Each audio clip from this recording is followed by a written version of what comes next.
I've always hated the sound of silence in the kitchen. It's the kind of silence that isn't peaceful or reflective. It's rehearsed, like every cabinet knows not to squeak, every appliance understands not to beep without permission. Our home is filled with these kinds of silences. My husband says they bring order. I used to agree. That morning started like all others. He stood in front of the mirror, adjusting the collar of his ironed shirt, spritzing cologne in the exact rhythm of his breathing. 2 sprays, a pause, then 1 more. I sipped my coffee without milk, still hot enough to burn, hoping the sting would wake something in me. He looked over at me with the same glance he's used for years, somewhere between acknowledgement and routine affection. And I smiled back, on instinct. He kissed the top of my head as he passed me by. I don't blame him. I really don't. In a world full of chaos, he built a life where things made sense. The bills were paid, the house was always clean, and every Wednesday at 6:15 p.m., we had pasta with pesto. On Fridays, we made love, quiet, efficient, and as predictable as rain in October. He was never unkind, never cruel. And yet, I couldn't remember the last time I felt like a woman under his hands, rather than a well-kept secret. The new silence began at noon. I remember the way the gravel shifted in the driveway, heavier footsteps, not like my husband's light and deliberate ones. I was folding towels when the door opened, and in walked the past dressed like the present. Tall, sun-touched arms, a faint limp, and eyes that studied everything without apology. He was my husband's adoptive grandson. 24, recovering from a sports injury and staying with us for a couple of months while he healed and waited for his next semester abroad. I hadn't seen him since he was a teenager. Back then he had braces, eyes full of lightning, and a voice that cracked. Now, he had grown into something else entirely, more angular, more quiet, more present. He dropped his bag by the stairs without asking where his room was. The gesture was unintentional, careless in a way that spoke of freedom. I watched as he walked through the hallway, brushing his hand against the old banister like he was reading it in Braille. His presence didn't feel like intrusion. It felt like interruption. Like someone paused a song I didn't know I was listening to. I thought you'd be older, he said when we crossed paths in the kitchen. His voice had depth now, lower, textured, like a record played too slowly. And I thought you'd be louder, I answered, immediately regretting the flirtation in my tone. He smirked, then leaned against the counter, stretching his leg with a wince. My leg's not fully back yet. Guess that's why I'm here, the universe telling me to slow down. I should have said something neutral, something like, hope you recover soon. But I didn't. I stood there too long, holding a dish towel and letting the silence stretch. Not our usual silence, but something heavier, unpredictable. That night I didn't sleep. I could hear the floor creak above the guest room. I could imagine him there, stretched across the bed, one leg elevated, maybe reading, or not, maybe just lying there, breathing. His breath somewhere between pain and boredom. I didn't want him here, not because he was rude, he wasn't. Not because it was inconvenient, it wasn't. But because from the moment he walked in, the house shifted, not physically, but subtly. A new current under the surface, one that made my skin feel thinner, my steps lighter, my thoughts louder. Next morning I reached for perfume I hadn't worn in months. A hint of neroli and amber, the one I used to wear when my husband and I still kissed for longer than a moment. I didn't know why I did it. There was no reason. I wasn't expecting anyone. And yet, when I caught a glimpse of myself in the hallway mirror, I lingered. Later in the garden, I found him sitting in my chair, the one under the maple tree where I usually drank tea alone. He looked up, didn't apologize. I like it here, he said, nodding toward the sunlight. I usually sit there. He stood up, handed me the seat like it was ceremonial. We didn't talk. Not really. He opened a book but didn't turn the page. I sipped my tea but forgot the sugar. I watched the curve of his jaw, the way the sun caught on the edges of his stubble, the faint scar near his temple. I wondered if he noticed the gap between my collarbone and the hem of my dress. I wondered if he saw how my knees were crossed more tightly than usual. Dinner was quiet. My husband talked about traffic, funding delays, a meeting next Thursday. He complimented the soup. I smiled. Across the table, the young man reached for the salt, brushing my fingers by accident. A chill raced up my spine like a struck chord. He didn't look up. Neither did I, but everything inside me did.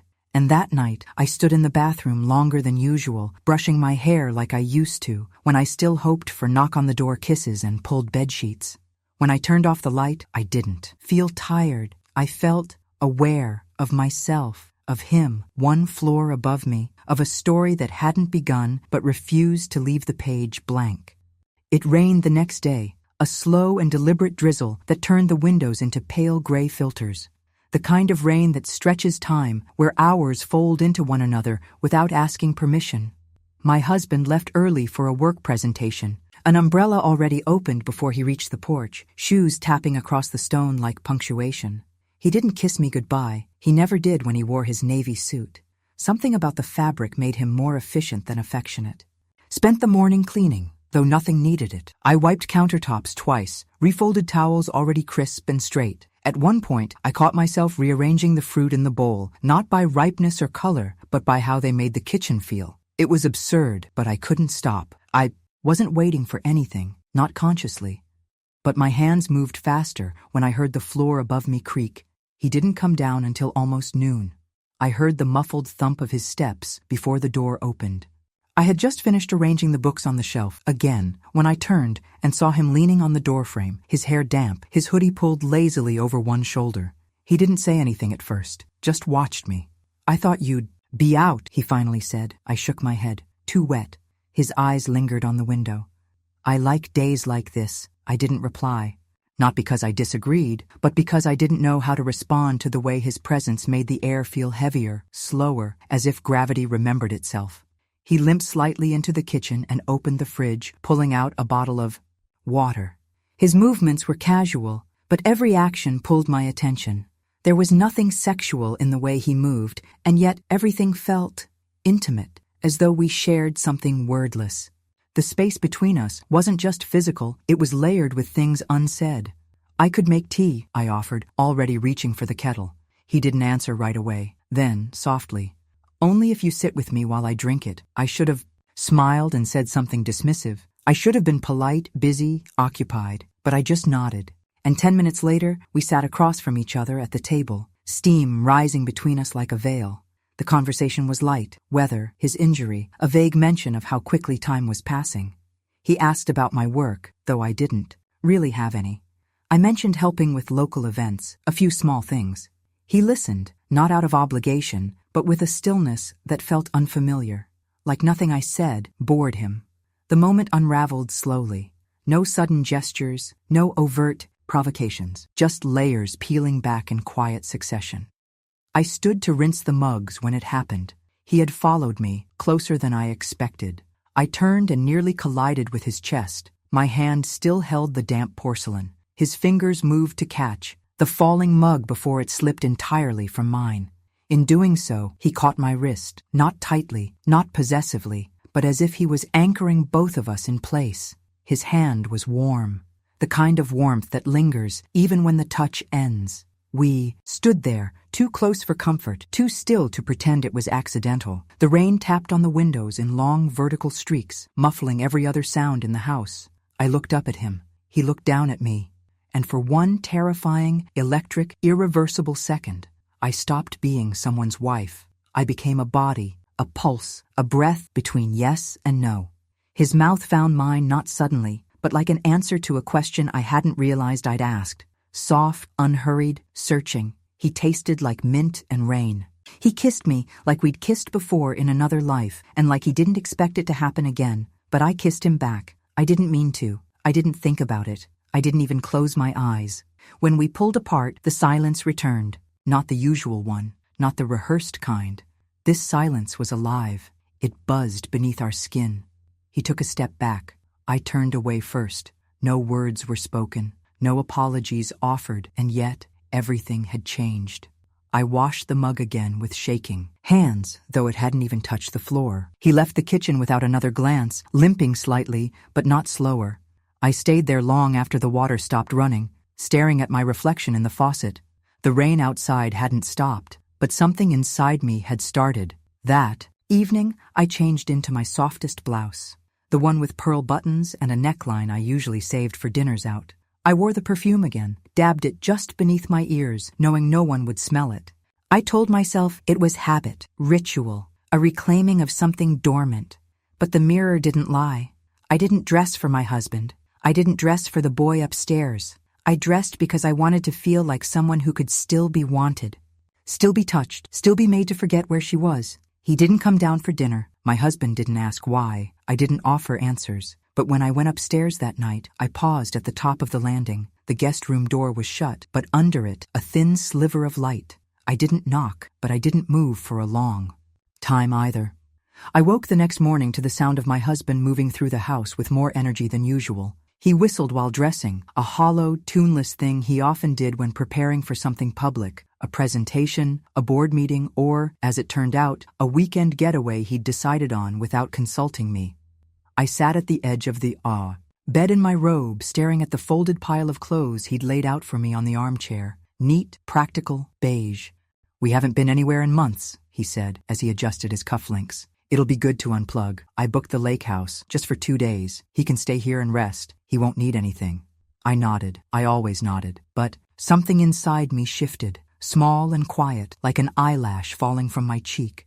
That house by the lake, it was a space that had once felt romantic. Now it felt performative. A set for pictures we'd never take. I'd been there before, seated across from him at the breakfast table, watching condensation slide down the orange juice glass while we made small talk about productivity. This time would be no different. Downstairs, the guest room door remained closed. I passed it without pause, though my eyes flicked to the sliver of light beneath. It was gone this time. He was sleeping, or pretending to.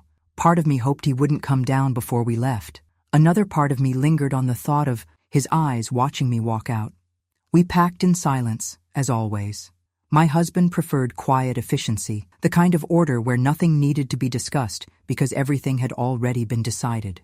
I folded the same sweaters I always wore, placed the same toiletries into the same canvas bag, zipped everything shut with the same detached grace I'd perfected over the years. He left first to start the car. I walked through the hallway one last time, the weight of the house heavier than expected. I paused near the staircase, listened. Nothing. Then I saw it, on the table by the door. A folded sheet of paper, unlined, torn from one of the notebooks we kept near the phone. My name on the outside. Just my name. No flourish, no pretense. I didn't open it right away. I tucked it into the inside pocket of my coat and stepped out, into the drizzle. The drive to the lake was long, filled with shallow remarks about road conditions and poorly placed construction signs. I responded when necessary, careful not to stir waters already murky. My mind wasn't there, and though my husband noticed my silence, he likely chalked it up to routine fatigue. His understanding of emotions was logistical. You either had energy or you didn't. When we arrived, the house smelled of old cedar and unused space. I unpacked slowly, taking longer than needed with each item, delaying the inevitable dance of civility we would perform all weekend. He opened wine. I declined. He suggested a walk. I said it might rain. He didn't push. He never did. That night in bed, he reached for me. Not urgently, not tenderly, just as expected. A hand on my hip, a warm exhale against my shoulder. My body moved, but nothing inside me followed. I stared at the ceiling while he whispered something about how good it felt to be alone together again. I didn't answer. I wasn't there. Not really. After, while he slept, I stood near the window, the letter still folded in my pocket.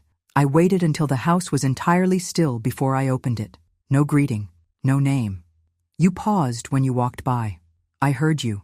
I didn't move either. This isn't a mistake. If you come with him, I'll stay out of your way. But if you're still thinking about yesterday, then you already know I won't. There was no signature, but it didn't need one. I read it twice, then folded it again with care and slid it back into my coat. My fingers lingered on the fabric longer than necessary. Sleep didn't come.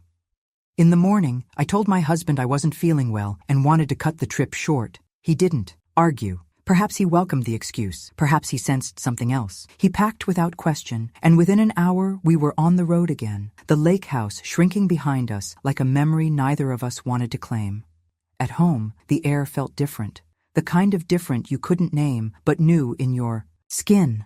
The guest room door was open, the bed made, no sign of presence. My heart caught. I checked the kitchen. Empty. The garden. Empty. My chest tightened with something between panic and guilt and irrational loss. Then I heard it, muffled music, from the garage. I stepped outside into the damp air, walked the narrow path along the house, and opened the side door.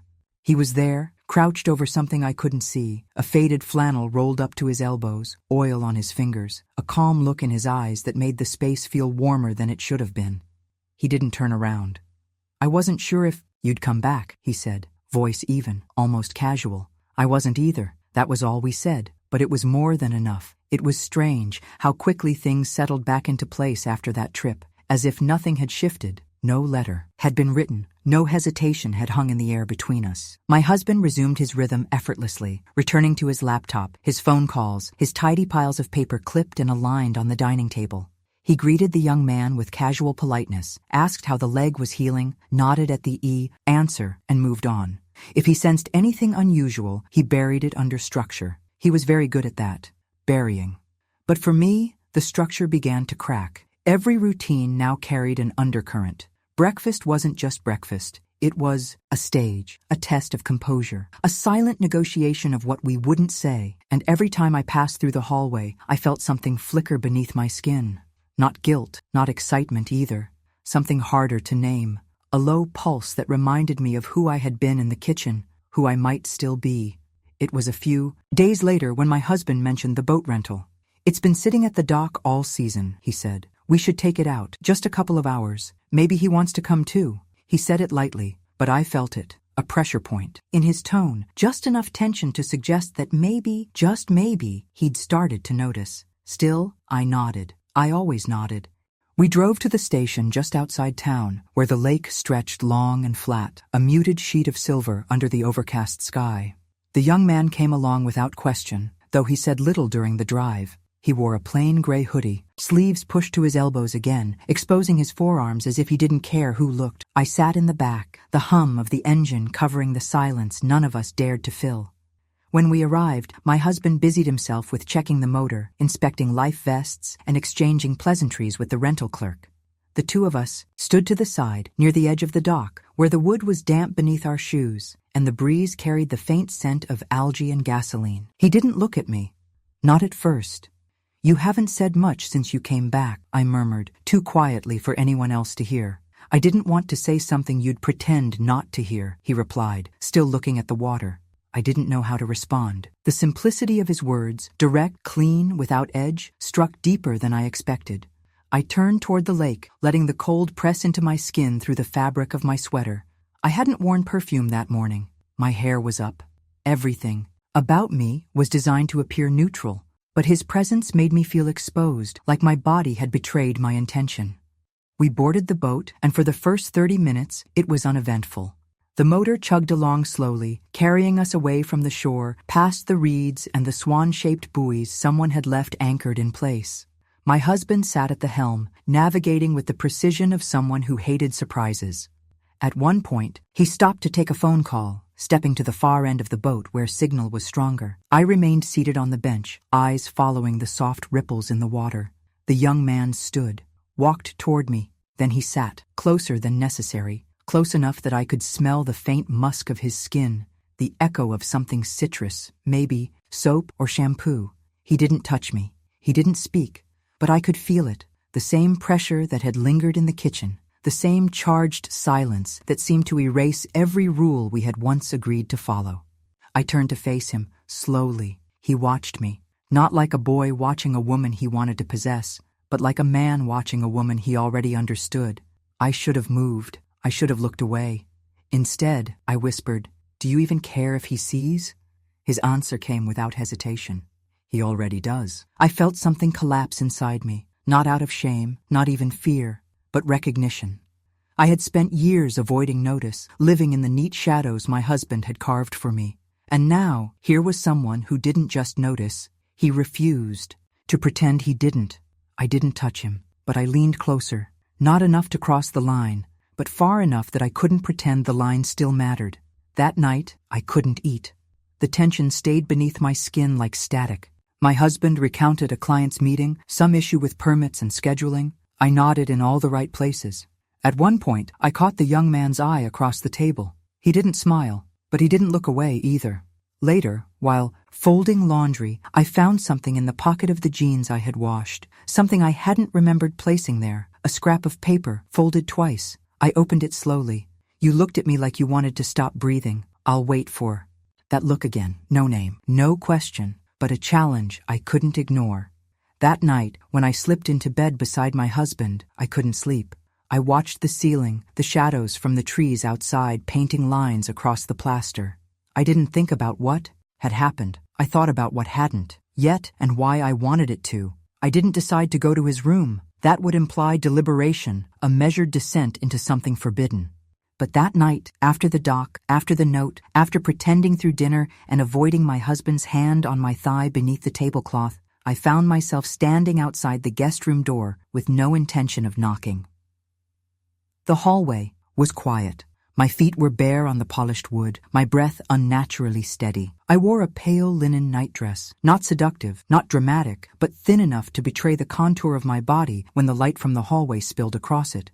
I hadn't planned the moment, but it was happening. When the door opened, he didn't look surprised. He didn't say a word. He stepped aside. I entered. There was a lamp on the desk, dim, casting warm shadows on the walls. The bed was made, untouched since morning. The air smelled faintly of sandalwood and something deeper, sweat perhaps, or fabric worn close to the skin. I stood there in silence, my back straight, my hands at my sides. The hem of my nightdress moved slightly with each breath, whispering, against my thighs.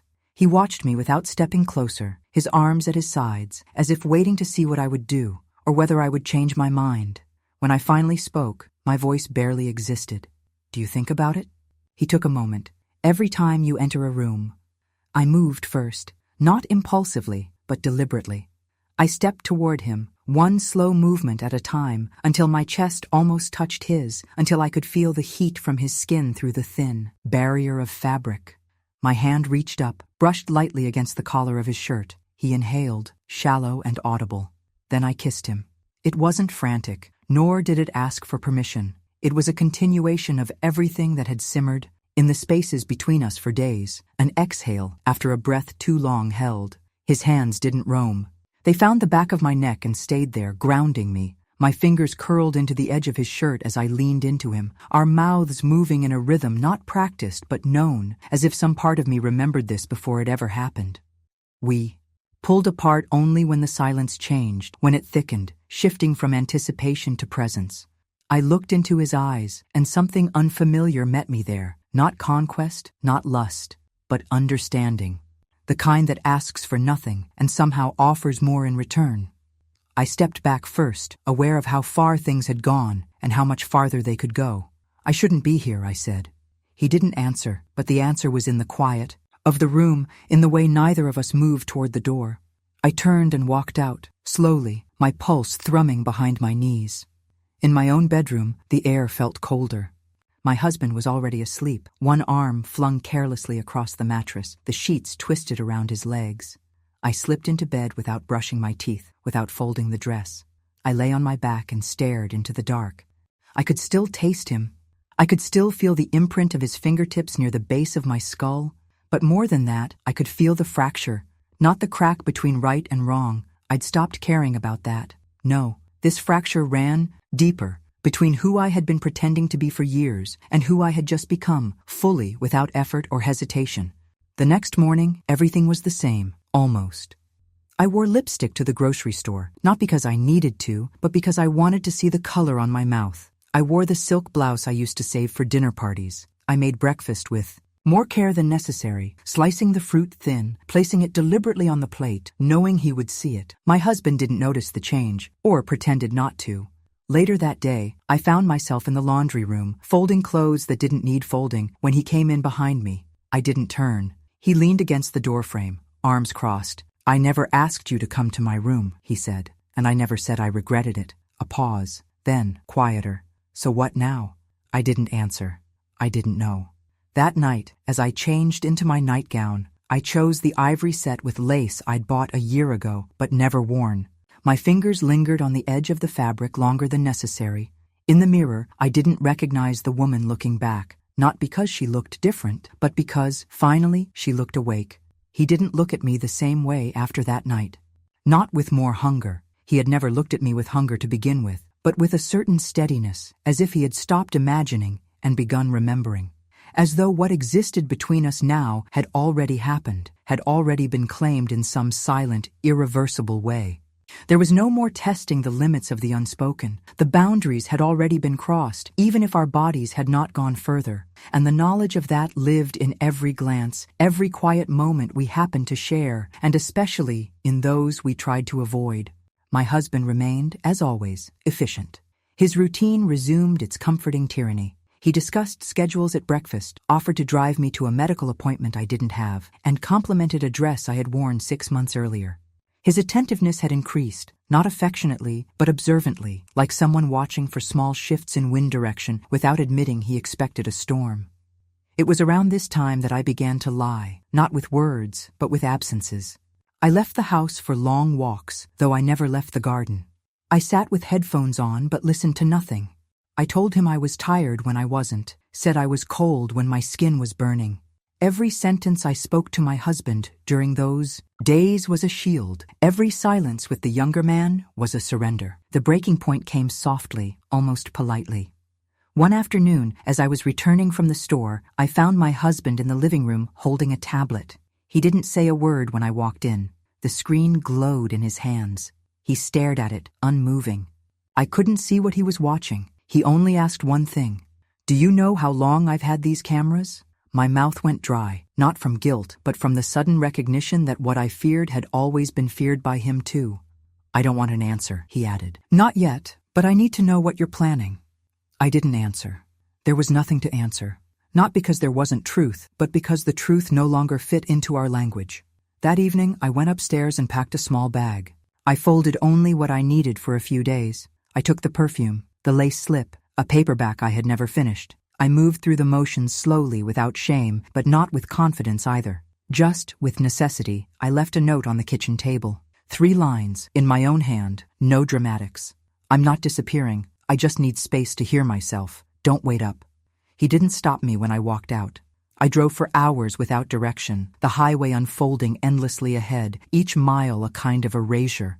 Eventually, I found myself near the coast, not at the ocean, but close enough to smell salt in the wind. I checked into a quiet inn on a bluff, where the sea was visible from the windows, and the floors creaked with age. The room had 1 bed, white sheets, and nothing on the walls. It was perfect. I took a shower as soon as I arrived, letting the hot water scrub everything I hadn't said. When I stepped out, I didn't towel off right away. I stood before the mirror, wet and unadorned, watching drops trace along the curve of my collarbone, my stomach, the place where his hand had lingered just once. I dried myself slowly, pulled on the slip, brushed my hair without hurrying. Then I sat at the edge of the bed, my legs crossed, my body still humming with something that couldn't be named. I hadn't told him I was going. I hadn't told anyone. And yet, I wasn't surprised when, sometime after midnight, I heard the knock on the door. It was soft, hesitant, but not unsure. I opened it without asking who it was. He stood there in the same clothes he'd worn earlier that day, as if he hadn't gone home or had only left for the road the moment I did. His hair was unkempt, the wind had reddened his knuckles, and he smelled faintly of coffee and metal. He didn't speak, neither did I. He stepped inside. I closed the door. There was no music, no candles, no choreography. We sat on the bed, fully, clothed at first, shoulder to shoulder. Our breathing found the same rhythm. At some point, I leaned into him, not for comfort, not for safety, but because stillness was no longer bearable. His arm came around me like a question he already knew the answer to. I laid my head on his chest and listened to the unfamiliar pattern of his heartbeat. It was uneven, fast, human. Not like my husband's, constant, unfailing, mechanical. This one betrayed everything. We didn't undress, we didn't speak, we just stayed like that. His hand tracing the length of my spine. My fingers pressed against the warm fabric over his ribs until the sun began to stretch pale light across the floorboards. In that quiet, somewhere between sleep and intention, I understood something. I had not been looking for escape, not even for desire. What I had been seeking, desperately, foolishly, hungrily, was recognition. And in the arms of someone who had never been taught to lie to himself, I had finally found it. We returned the next day, just before dusk. The house greeted us with silence, not the uneasy kind, not hostile, but waited, as if it had been listening in our absence and didn't quite know what to say. My husband's car was parked in the same spot it always had been, perfectly aligned, with the stones on the drive. The curtains were open, The lights in the kitchen were on. I stepped out of the car first. The young man didn't follow immediately. He remained behind the wheel, engine off, hands resting loosely on his knees. His eyes were on the porch. His face, for once, gave nothing away. When I entered the house, my husband was at the kitchen table, as if he hadn't moved in hours. A mug of tea sat beside him, untouched, the surface cold and undisturbed. He looked up when I came in but said nothing for several seconds. His gaze didn't rise in accusation. He didn't demand anything of me, but his silence had changed. It no longer carried indifference. It carried restraint. "I won't ask where you went," he said, voice even. "I imagine you have your reasons." I remained standing, my coat still on, my bag still in my hand. I could feel the salt of the coastal air still clinging to my skin, the faint ache in my shoulder from sleeping curled on someone else's chest, the weight of the room pressing in around me. "You've changed," he added, "but not recently. I think I started losing you sometime in the spring." I didn't respond, not because I didn't agree, but because I wasn't sure if he realized how long he had been watching me vanish. He reached for his tea, then didn't drink. His fingers tapped gently on the ceramic, a beat of hesitation. "I spent years giving you everything I thought a woman needed. A home, security, a calm, steady life. I thought that was love. I still do, in a way." The words should have struck something in me, some hidden guilt, some buried tenderness. But instead, they settled around my ribs like dust, familiar, weightless, impossible to wipe clean. I finally walked past him, up the stairs, to our bedroom. It smelled the same, clean, unused. I didn't undress. I sat on the bed and waited. The quiet was different now, alive with all that had not been said. Later, I heard the front door open and close again, his steps on the stairs. Then his shadow at the doorway. But it wasn't my husband. It was the young man. He stood there without stepping in, his shoulders broad in the low hallway light, a thin sheen of rain on his jacket. He didn't look at me like a lover. He didn't look at me like a boy who had won something forbidden. He looked at me as if seeing me for the first time, and maybe that was what broke me. I stood. I crossed the room. I stopped a breath away. "I can't ask you to stay," I said. "You don't have to. You know what this means, don't you?" "I've known since the second night." I closed the distance between us, not with urgency, but with clarity. I pressed my forehead to his chest, his breath falling against the crown of my head. We didn't kiss. We didn't touch beyond that single point of contact, but something passed between us, final, unspoken, whole. I pulled away and walked past him, down the stairs, back to the kitchen. My husband was no longer at the table. The mug was empty. I found him on the back porch, facing the garden, the light from the kitchen spilling out behind him like a halo. He didn't turn when I approached. "I'm not going to make this harder than it already is," he said. "Whatever this is, you'll have to carry it, not me." I sat in the chair beside him. The air was damp. The trees swayed slightly in the wind, their branches brushing against each other like whispers. "I didn't plan any of this," I murmured. "I know. I'm not proud. I didn't ask you to be." He finally turned. There was no anger in his face, no grief, only fatigue, deeply set into the lines around his mouth, the corners of his eyes. The fatigue of a man who had watched the ice crack for months and had only now acknowledged he was standing on it. "I don't think I ever made you feel wanted," he said softly. "Admired maybe, cared for, but never wanted. That was my failure. I could have denied it, I could have corrected him, but I didn't, because it was true." He stood. "We'll figure out what to say, to others, to ourselves, but not tonight." And then he walked into the house, leaving me with the night air and the knowledge that nothing would ever return to what it was, only forward, into whatever version of the story we were brave enough to write. The house remained intact. That was the most disorienting part. After everything, after the nights, the quiet betrayals, the weight of touch and the sharp edge of words unsaid, it still looked the same. The windows still caught the morning light in the same angles. The floors still creaked at the same places when I walked from room to room. The mail still arrived at 10:30, but something in its gravity had shifted. The air inside had a different weight to it, like entering a theater long after the performance was over, where the audience is gone. But something still lingers in the velvet of the seats and the silence on stage. My husband didn't leave. I didn't ask him to. We coexisted without formal discussion, without dramatic lines or confessions. We moved like parallel lines, never quite intersecting, never truly separating. In a way, it was easier than I expected. He kept to his routines. I adjusted mine around the edges. We stopped reaching for each other in the dark. We stopped pretending we ever did. The young man, though, was no longer part of the equation. He left 3 days after that night on the porch. No note, no conversation. I didn't see him pack. I didn't hear the door close. I found the room empty only when I passed by out of habit and saw the bed stripped bare, the air stale, the faint indentation on the mattress already beginning to disappear. In the corner, the plant I had once watered for decoration stood forgotten. Dried, leaning, I sat on the bed and felt the loss not as a wound but as a withdrawal, as though a hand that had been holding me gently from inside had simply let go. It wasn't abandonment. It wasn't even goodbye. It was the end of a presence. Afterward, I became meticulous in how I moved through the days. I cleaned the entire house with an energy that bordered on feverish. I rearranged furniture. I threw out things I hadn't touched in years. I donated half my wardrobe, then bought new clothes in softer fabrics, lighter colors, not to seduce anyone, not even to start over, but because I no longer wanted to carry around the texture of who I had been before. The neighbors didn't ask questions. If they suspected, they said nothing. Small-town discretion is a polite form of denial. I saw them watch us sometimes, at the grocery store, at the gas station. I saw their eyes flicker between the two of us as we stood in line. Him, reading the label on a bottle of wine, me staring too long at the oranges. We looked married. We were married. And yet, everything between us now was curated, precise, as if we'd both agreed to exhibit the ruins without commenting on what they had once been.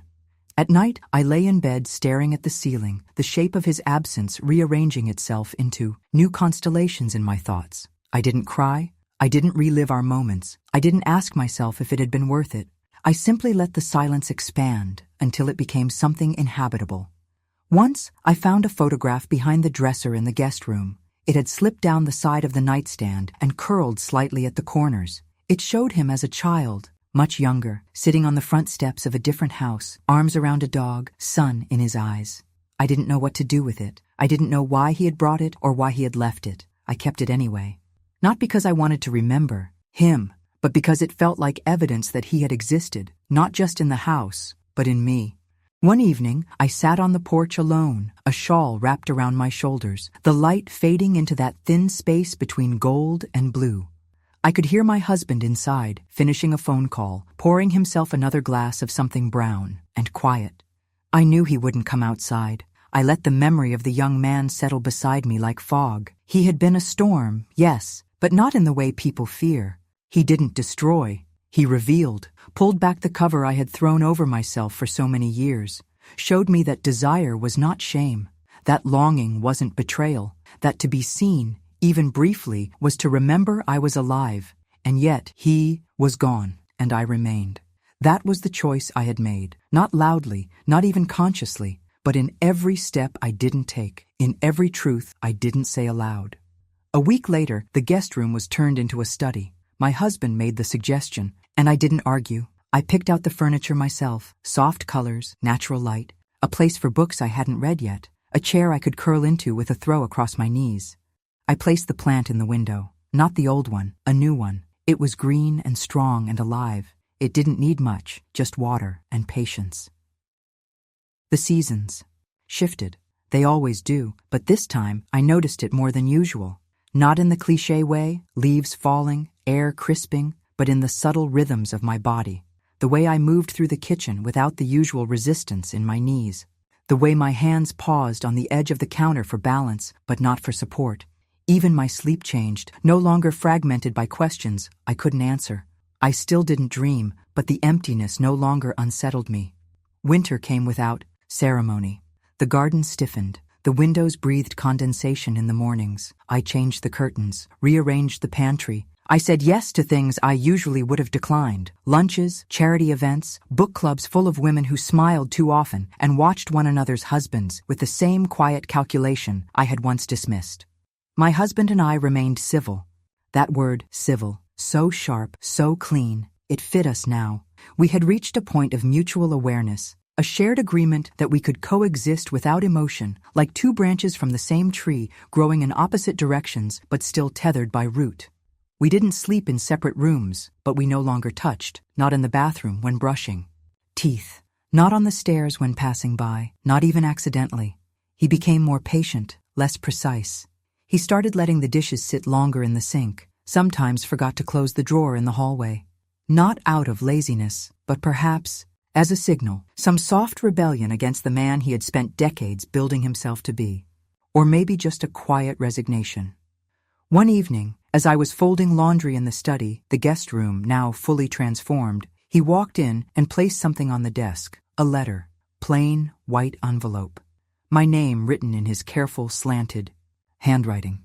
He didn't wait for a response, just left the room. I didn't open it right away. I finished folding first, then washed my hands. Then stood by the window, letting the late afternoon sun soak into my shoulders before I picked up the letter and sat down. There were no greetings, no dramatic openings, just a few lines written in the middle of the page. I've known more than I've said. Maybe that's my flaw. I didn't fight for you because I thought I already had you, and I thought you were unbreakable. I read it 3 times. It didn't accuse, it didn't forgive. It simply existed, and in that way, it felt more honest than anything we'd exchanged in years. I didn't cry. That was never how this story lived in me. It didn't boil. It didn't demand release. It simply unfolded piece by piece, like a sheet pulled slowly across a bed, revealing the worn softness underneath. Weeks passed. No word from the young man. No email, no note. I stopped expecting one. Then, in late December, a package arrived. No return address. Inside, a single photograph in a wooden frame. A coastal road, early morning, fog laced through the trees. On the back, in small block letters, "You didn't change me. You showed me I could." No name, but I knew. I placed it on the bookshelf in the study, not hidden, but not obvious. A quiet artifact of something that had shaped me without claiming me. That night, I stood before the mirror in the bathroom and looked at my body under the light. Not for flaws, not with judgment, but with an attentiveness I hadn't afforded myself in years. I let the robe slip down my shoulders and placed my hand just below my collarbone, where I had once felt his breath, his silence. I wasn't waiting anymore. Not for a letter, not for a decision, not even for closure. I went downstairs and found my husband sitting in the living room, reading, glasses low on his nose. He looked up, then back at the page. "Did you want to talk?" he asked without emotion. "No," I said. "Not tonight." He nodded once, turned another page. I poured myself a glass of water and walked out onto the back porch. The sky was clear. The kind of clear that comes only in the coldest weeks, when everything unnecessary has been stripped away. I stood there barefoot on the stone, watching my breath rise. I thought of who I had been, of who I had touched, of who I was now. Not better, not redeemed, just whole for the first time, and no one had to see it but me.